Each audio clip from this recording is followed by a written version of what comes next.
ఇక కుంభరాశి వారి యొక్క ఫలితాలు అయితే ఈ వారం కాస్త గ్రహస్థితి పెద్దగా అనుకూలంగా లేని కారణం చేత ఎక్కువ జాగ్రత్తలు తీసుకోవాలి. ఈ వారం పెట్టుబడులు పెట్టేటప్పుడు చాలా జాగ్రత్త. ఎక్కువగా పెట్టుబడుల విషయంలోనే నష్టాలు బాగా కనపడుతున్నాయి కాబట్టి ఆ యొక్క లావాదేవీలన్నీ జాగ్రత్తగా చూసుకుని నష్టాలు రాకుండా జాగ్రత్త పడడం ముఖ్య సూచన.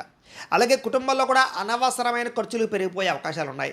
వ్యక్తులకి మధ్య అభిప్రాయ భేదాలు కనపడుతున్నాయి కాబట్టి ఎవరితోటైనా రిలేషన్ పెట్టుకునేటప్పుడు కానీ, కుటుంబంలో తగాదాల విషయంలో కానీ, బంధువులతో విభేదాల విషయంలో కానీ, స్నేహితులతో వ్యవహారాలు కానీ చాలా జాగ్రత్తగా చూసుకోవాలి.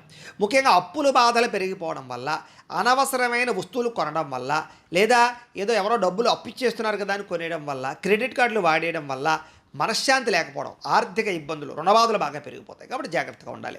నిరుద్యోగులకి అతి కష్టం మీద ఉద్యోగ అవకాశాలు వస్తున్నాయే తప్ప సులువుగా ఏ ఉద్యోగ అవకాశాలు రావట్లేదు కాబట్టి ఇంటర్వ్యూల్లో కానీ వ్యవహారాల్లో కానీ జాగ్రత్త వహించాలి. ఇక ప్రభుత్వ ఉద్యోగస్తులకి పని ఒత్తిడి విపరీతంగా పెరిగిపోతోంది. శ్రమకు తగ్గ ఫలితం లేకపోవడం, అధికారిక ఒత్తిడి, అలాగే బాధ్యతలు పెరిగిపోవడం జరిగే అవకాశం కనపడుతోంది. ప్రైవేటు ఉద్యోగస్తులు కూడా అనేక రకాల సమస్యలు ఎదురవడం వల్ల మానసిక ఒత్తిడికి లోనవుతారు అని చెప్పొచ్చు. అలాగే కోర్టు వివాదాల విషయంలో కానీ లేదా వ్యవహార విషయంలో కానీ మీకు అనుకూలమైన తీర్పు వచ్చే పరిస్థితి ఉన్నా కూడా అది వాయిదాలు పడిపోయే పరిస్థితి వల్ల కోర్టు వివాదాలు లేటుగా ఎదురుకు వెళతాయి. పోలీస్ కేసులు లాంటివి ఏమైనా ఉన్నట్లయితే కనుక వాటి ఎందుకు కూడా ఇబ్బందులు ఎక్కువైపోతాయి మీకు. అయితే వ్యామోహాలు బాగా పెరిగే అవకాశాలు ఉన్నాయి. శారీరక కోరికలు, వివాహేతర సంబంధాలు, వ్యసనపరమైనటువంటి వ్యవహారాలు, బెట్టింగ్లు, లేకపోతే షేర్లో పెట్టేటటువంటి డబ్బుల వల్ల నష్టాలు ఇలాంటివి ఎక్కువగా కనపడుతున్నాయి కాబట్టి కొంచెం ఆర్థిక వ్యామోహాలకి, శారీరక వ్యామోహాలకి, వ్యసన వ్యామోహాలకి దూరంగా ఉండాలి.